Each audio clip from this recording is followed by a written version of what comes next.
Sarah went to Israelevka, the last destination. She walked miserably down Main Street, passing the number 5. It was her home, a long time ago. At that time, there was a swing right next to the house, but it was not there anymore. Still, the memory stayed and Sarah saw her mother swinging her and Feka again. Higher. Harder. Sarah demanded. Not that high. Feka screamed, and their mother swung them, laughing. She was so much joy and fun to be with. What a wonderful time it was. Sarah walked by and headed to the house where Samuel lived.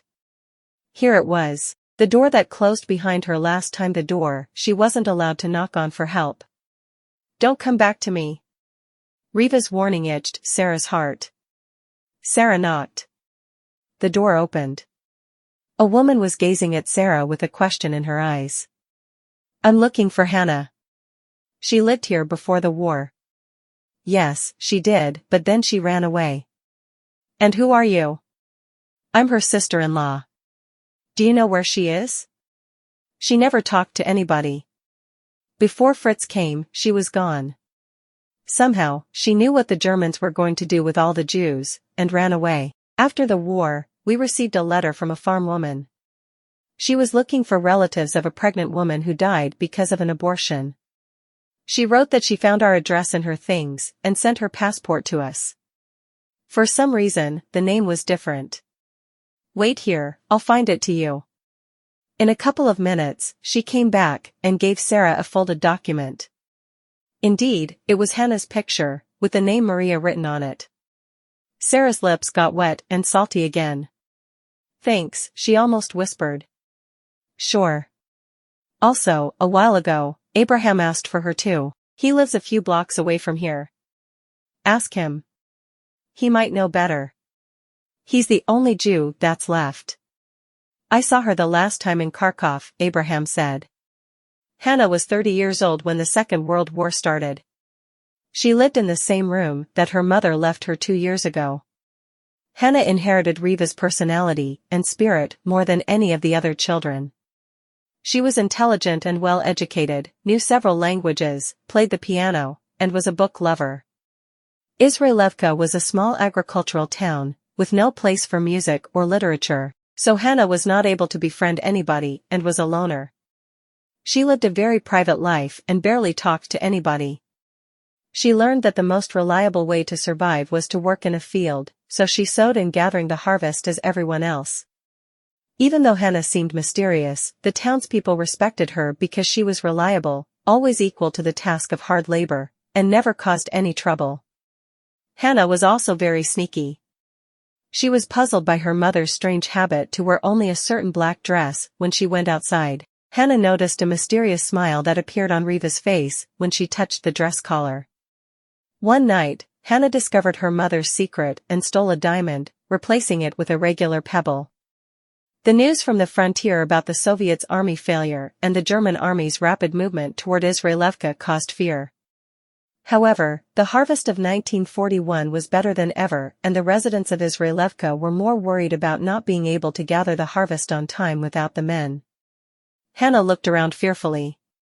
The field was surrounded by barbed wire. She saw familiar faces in the field. The neighbors' children worked instead of the women, and the women worked instead of the men. This never happened before. Hannah was worried. They sang songs so dear to Hannah's heart. A Ukrainian song followed by a Jewish one, and then by a Russian song. It was such a pleasure. It was easy to work with the sound of a song. Life was so beautiful. Why is the field surrounded by barbed wire? What nonsense! Hannah thought. Schnell! Schnell! Suddenly, German soldiers' barking orders mixed with dogs barking. Haystacks smelled like autumn. Hannah was satisfied. It's a great harvest. What was wrong? Why was she so scared? She was troubled. The people walked in a procession to the river. Hannah was terrified. Please, don't go there. She wanted to scream, but she couldn't make a sound. Hannah didn't want them to go to the river. She wanted them to run away, far away, and hide so that nobody would ever find them. The people walked to the river as machine gun fire burst out. Hannah panicked and felt desperate. A tear rolled down her cheek. She was miserable, but it was just a nightmare. Dead yet still alive, children, the elderly, and women of all ages lay on the riverbank alone and in piles. Hannah was terrified. She needed to wake up. The bank was colored in red human blood. The river washed the bank with its interminable flow, concealing traces of a crime as it washed away some bodies that were too far away from dry land for their final journey. A flock of seagulls carefully approached the dead bodies. They pecked at their eyes, making the faces unrecognizable. Hannah knew the people, regardless, they were all her neighbors. Why are there only Jews? There are a lot of non-Jews who live here too. Hannah was distressed and hopeless. An engine roared. A tank with a fascist swastika on its side crossed the tomato field. Hannah was suddenly filled with fear and hate. She yelled out in German, "No. No." She wanted revenge. A huge masculine hand took the diamond from her hand. She hopes, "I'm going to be okay. Mom doesn't have this diamond." She was ashamed. Everything was gone, and only the sound of wagon wheels clattered around her. Hannah was bleeding, lying in the wagon. It was rainy and windy, and the horse couldn't pull the wagon. Hannah stared into space, and felt nothing, no worries or pleasures, no misery or satisfaction, no shame or revenge, no terror or panic, no distress or hope for the future, no life. Hannah woke up in a fright. Her entire body was shaking. Was it a dream? Should I tell someone? Who would believe me? Who would listen? She burned her passport and took a train to a faraway farm where nobody knew her. The farm director needed people to work at the field and believed Hannah's story about her stolen documents. She became a member of the Soviet farm, and her new documents indicated that her name was Maria, a Ukrainian. Nobody in the farm knew how educated she was, and she wanted to keep it that way. She didn't talk much, and the people thought that she was just shy. Unfortunately, Hannah didn't run far enough. It was a warm autumn day. Hannah was gathering tomatoes in a field, quietly singing her favorite Jewish song. Nobody could hear her, and she could sing whatever she wanted. She heard the sound of some explosions and got worried, but the sound was too far away. Everybody kept working on the field, and Hannah did the same. Suddenly, she heard the roar of an engine nearby. She stood up, and a picture from her nightmare emerged. A tank with a fascist swastika on its side was crossing the tomato field, followed by 2 soldier-filled trucks. There was no place to run or hide. Hannah stood still, waiting for her fate, watching her nightmare came true. 2 soldiers jumped off the truck and pushed her inside. Schnell. Schnell. She got in and sat quietly. Surrounding her were German soldiers staring at her with dirty smiles on their faces. Oh my God. Not this. She panicked. The truck crossed the field and the village. It stopped at the farm's administrative building, which was noticeable because of a red Soviet flag that was flying above it. The Germans jumped off the trucks and went inside. In a couple of seconds, Hannah was startled by the sound of shooting and screaming. A minute later, 2 Germans dragged the farm director's corpse out of the building and threw it on the ground like a bag of trash. A German officer, named Kurt, ordered Hannah to follow him. She obeyed. Kurt resided in the farm director's house and took Hannah to be his maid. Name? He asked her, trying to pronounce the word well in Russian. Maria, Hannah replied. Maria, you work good, you live. You work bad, you die. Understood? She nodded. Hannah appeared deaf when Kurt spoke to the other Germans, but she perfectly understood every order he gave her and followed every single rule. It wasn't difficult for her because her mother raised her that way. Hannah made Kurt feel comfortable, and he treated her well. In a couple of days, the Germans gathered all 13 to 19 years old farm girls, forced them into the trucks, and drove them away from the small farm, as a crowd of howling mothers ran after them on a dusty country road. Hannah was inside one of the trucks. She wasn't in the same age range as the others, but Kurt wanted her as a servant. Kurt stayed in Kharkov, Ukraine, taking Hannah with him, as the trucks continued their journey to Germany. Kurt resided in a big furnished apartment at the center of the city, and gave Hannah a room in it. Kurt had a lot of visitors, and Hannah served them all. She tried her best to be invisible and did it very well. She played deaf, but heard everything. She knew all the news from the war front lines, as well as that the Germans killed the Jews at the tractor plant. Now, she knew that her dream was fateful and she had no power to prevent it from coming true. One time, Hannah answered the doorbell. She opened the front door and froze in fear. There was a man delivering a package for Kurt, and she knew him. He was her former neighbor, Abraham. He behaved like he didn't know her. Maybe he could help me to deliver the information that I know to the Soviets. She thought with hope. Hannah took the package, then glanced into his eyes and whispered, "Wait here, I'll be back." She brought the package to Kurt and went out to talk to Abraham. "Hannah, what are you doing here?" he whispered. "Don't call me that. My name is Maria. I live here as a maid," she whispered back to him. "Oh. I'm Nick. They don't know who I really am. I work for a German officer.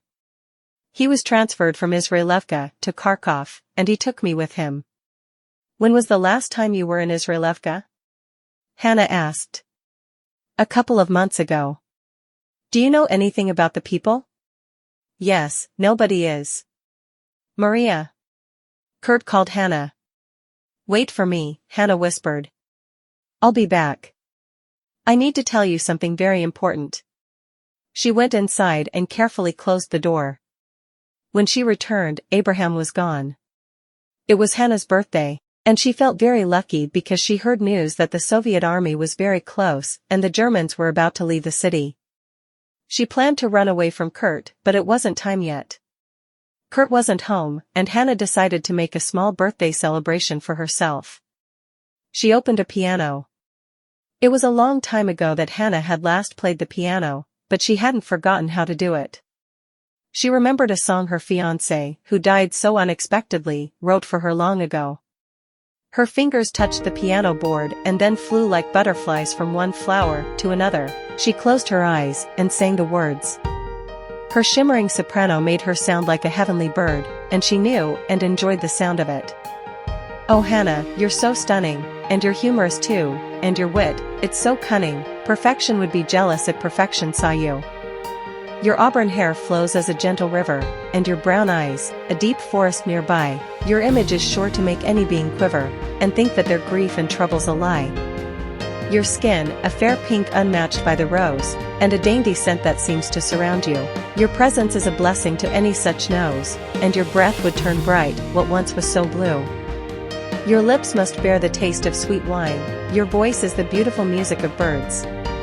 And for one kiss, a man would stop time, you're something that can't be expressed with just words. You're sweet and caring, and ever so kind, happy birthday my Hannah, happy birthday to you. The man that gets you has caught quite a find. May your dreams become wishes, and your wishes come true." Hannah didn't notice when Kurt entered the room. He was wondering who was playing the piano so well and was stunned by the sound of the holy voice, and was astounded at this discovery. He stood quietly at the door, watching, listening, and trying to figure out just what kind of maid he had. She was beautiful, and her singing made her even more attractive and irresistible. Hannah finished her song and opened her eyes. Kurt applauded her. "Bravo! Bravo!" Hannah, startled, swiftly got up from the chair, and froze, looking down, being afraid to make eye contact with Kurt. "I like Russian music very much," he said, approaching her. Hannah stood motionless as he put his hands on her shoulders and pushed her down onto the chair. "Play for me, please." Hannah placed her palms on the piano board and played the same music with a motionless face, but she had already revealed her beauty. Kurt squeezed her shoulders tighter, and she stopped playing, trying to get up, but he didn't let her. "Play." She resumed playing as his hands moved down her front and cupped her breasts. "Maria, you're so beautiful," she kept playing. Somebody rang the doorbell, and he took his hands off her. Damn it! Open the door, he ordered. Hannah couldn't believe her luck. She ran out of the room and opened the front door. One of Kurt's friends came in. Hannah snuck into her room, trying to be invisible. She heard only a part of their conversation, but it was enough to understand that it was time for the Germans to run away. It was time for her to run away too. She would have jumped out the window, but she was on the 5th floor. She desperately searched for her options to escape, when Kurt entered her room. Maria, we have to pack and leave, she nodded. He moved closer and touched her face. Hannah stood still, emotionless, looking down. His hand reached up and around her neck. He pulled her face up, and kissed it. Her heart pounded hard and thoughts rushed through her mind fast, though there was nothing she could do, so she stood still. His hand moved up to her breast, squeezed tightly through the fabric, and started to unbutton her blouse. She stepped back, as her hands involuntarily covered her blouse opening, and her mouth uttered, "No." No, but he didn't let her go. He forced her to the wall, leaned on her, and ripped off a piece of her blouse. "Please, don't." Hannah cried, pushing him away. He punched her in the face, and she fell down on the floor. As she tried to get up, he hit her again with his fist in the face, causing her to stumble and fall. He then took off his pants. "No. No," she cried in German, as he punched her again, knocking her down. Hannah sobbed, her whole body was shaking. His eyes were fiery with anger, his face turned red and was covered in sweat. Kurt leaped on her, spread her legs wide, and a terrible pain filled Hannah's stomach. She kept pushing him away, but her efforts kept getting weaker as he held her tightly, raping her. In a couple of minutes, it was over. Hannah lay on the floor, repressing her tears by pushing the pain and humiliation out of her mind. Kurt lay on her, motionless. He slowly got up. "If you ever resist me again, I'll shoot you," he said. "Pack my bags. You're coming with me." He left the room. Hannah got up from the floor. "I'm not going with you, you pig," she thought. She waited for a few minutes, and then carefully opened the door. Kurt lay on the sofa, snoring. His pants and gun were on a chair behind him. Hannah quietly moved closer and took the gun. She had never held a gun in her hands before, but had seen how the Germans had used it many times. She walked around the sofa to face Kurt, pointing the gun at his face. "Go to hell." Her voice echoed through the room and rang in Kurt's ears. He opened his eyes, and for an instant, saw something small and round speedily moving toward him. Everything went black as the bullet pierced into his brain. Hannah hid in the ruins and basements of different houses for several days. The Germans left, and the Soviet army entered Kharkov on August 23, 1943. Hannah was glad that she'd managed to survive the war, even though she was raped. Nobody knew about it, and she was going to keep it that way, but she thought too soon. Hannah checked into the military committee. She had no intentions to revert back to her original name and was sent back to the small farm that the Germans took her from as Maria. It was empty and lonely, with only middle-aged women residing there. Hannah was the only one from that truck who came back to the village, and all the women greeted her indifferently. "Do you know anything about our girls?" "No, I don't," she replied. "Where did Germans take them?" "I think to Germany, but I'm really not sure."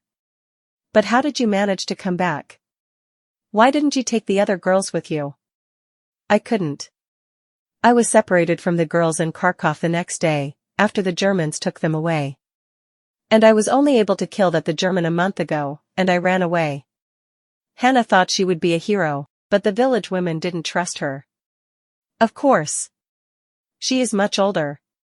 She knows how to please a man. She slept with that Fritz, and he kept her here. She might be a spy, too. We don't know her." "No.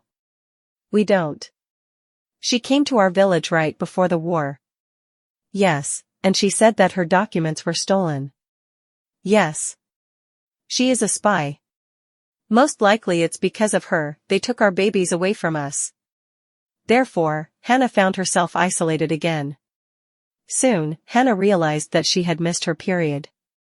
There were no doctors around, and she was afraid to ask anybody for advice or help. 1 week passed after another and Hannah couldn't decide what to do, and soon, she started to show. Finally, Hannah talked to her next-door neighbor. "He raped me," she explained. "He wanted me to run away with him, but I killed him." "Well, no wonder women talk about you sleeping with Germans." "Oh. Please. I didn't sleep with anybody. I swear. I don't know how to prove it. But you knew me before the Germans came. You know that I behaved well. Is it my fault that the Germans took the girls away? Don't you see that I'm one of you?" Hannah cried in desperation. "Where did you live before the war? Only tell me the truth." "Okay. I'll tell you the truth, but I need your help in return for my truth." "Sure. My name is not Maria. My name is Hannah. I'm a Jew. I lived in a Jewish village, and in a dream, I saw that the Germans came and killed all the Jews. I have seen dreams all my life, and they always came true. But nobody ever believed me. So, I knew that Germans would come. So, I ran away, and I found your village, and when that Fritz took me to Kharkov, I found out that they killed thousands of Jews. They strangled, shot, drowned, burned, or simply let them starve to death. This is my truth. Oh, I can tell you the truth that you wouldn't want to know.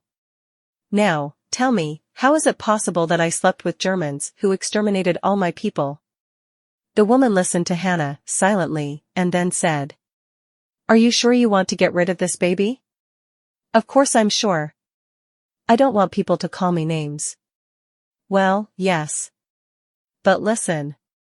There are no men here. You are young, and without a man or a child you have no future. Listen to an old woman. Keep the baby. No. I don't want this bastard inside me. He'll look like that Fritz. I will hate this baby with all my guts." "No. You won't. You only think you will. But when this baby is born, you'll love it more than yourself. Trust me on it. People will hate this baby. People will call him names, and he will never be happy. Please, help me to get rid of this pregnancy, I beg you." Later, a huge man entered Hannah's house. "Are you ready for a little pain?" he asked, smiling. "Yes, I am." She replied, uneasy. "Are you ready to pay me?" he asked with a cunning smile on his face. "I have no money to pay you, but you can take anything you want." He glanced at her room. "You have nothing." "I'm not going to take a risk for nothing." He headed to the door. "All right, I'll pay you," Hannah shouted. He turned back as Hannah stretched her hand toward to him. His huge masculine hand took the diamond from Hannah's hand. "Do your job well," Hannah said forcefully. "I don't want this bastard inside me." In a couple of hours, the neighbor checked on her. Hannah was bleeding badly.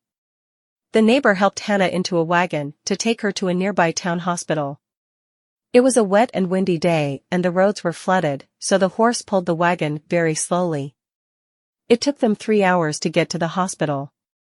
When a nurse checked inside the wagon, Hannah stared into space, and felt nothing, no worries or pleasures, no misery or satisfaction, no shame or revenge, no terror or panic, no distress or hope for the future, no life. Hannah was dead.